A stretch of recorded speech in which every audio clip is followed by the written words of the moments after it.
Years ago, my dad bought a saddle from the neighbor, and it happened to be the gentleman's father.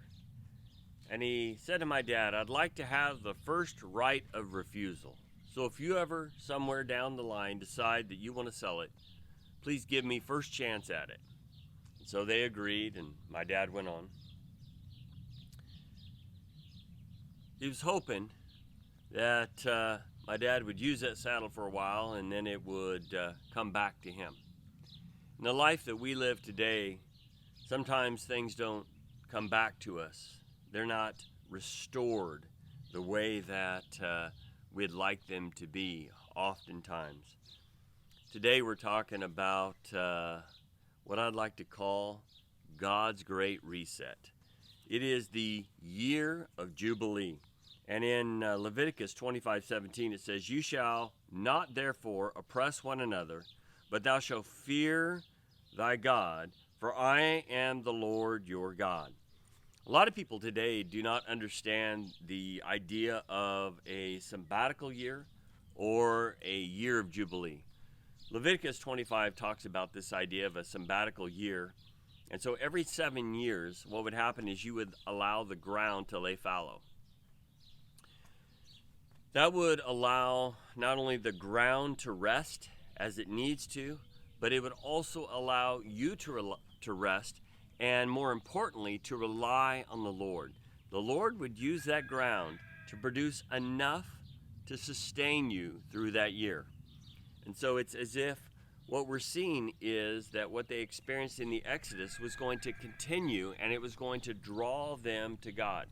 Sometimes we get caught up in all the things that we think we have to do, and we forget that it's the Lord that is going to provide for us what we're going to eat and what we're going to wear. He says this very clearly in the Sermon on the Mount.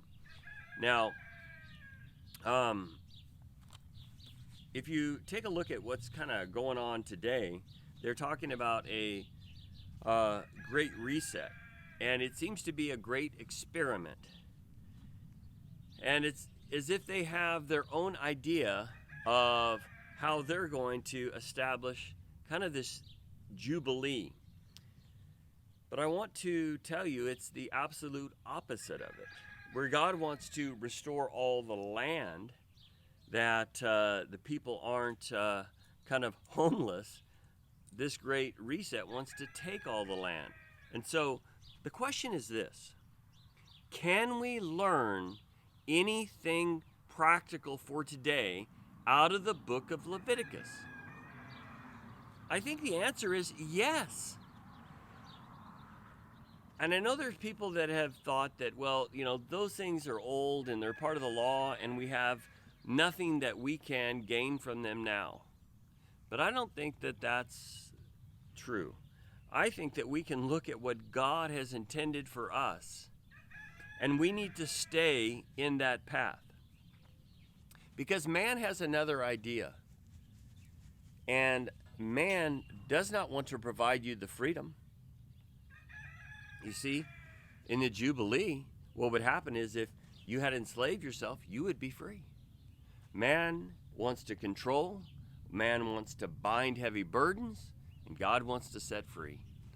So why don't we look at the year of Jubilee, but not just from the physical standpoint, but from the spiritual standpoint, that we can experience the freedom that only God can provide through Jesus Christ. Boy, Jubilee is truly experienced when someone experiences salvation from God. That burden is lifted. You have a new leash on life, and you now see life as it was truly intended to be. Your soul gets rest. We talk about those that pass away, how they get rest. You can have rest for your soul right now with Jesus Christ. Why don't you take a look at this idea of Jubilee and take a look at what it means even right now? Because if you look at the sabbatical years and you look at Jubilee, you'll see that the 49th year is a sabbatical year and the 50th year is Jubilee. So there is rest on the 49th year and rest on the 50th year.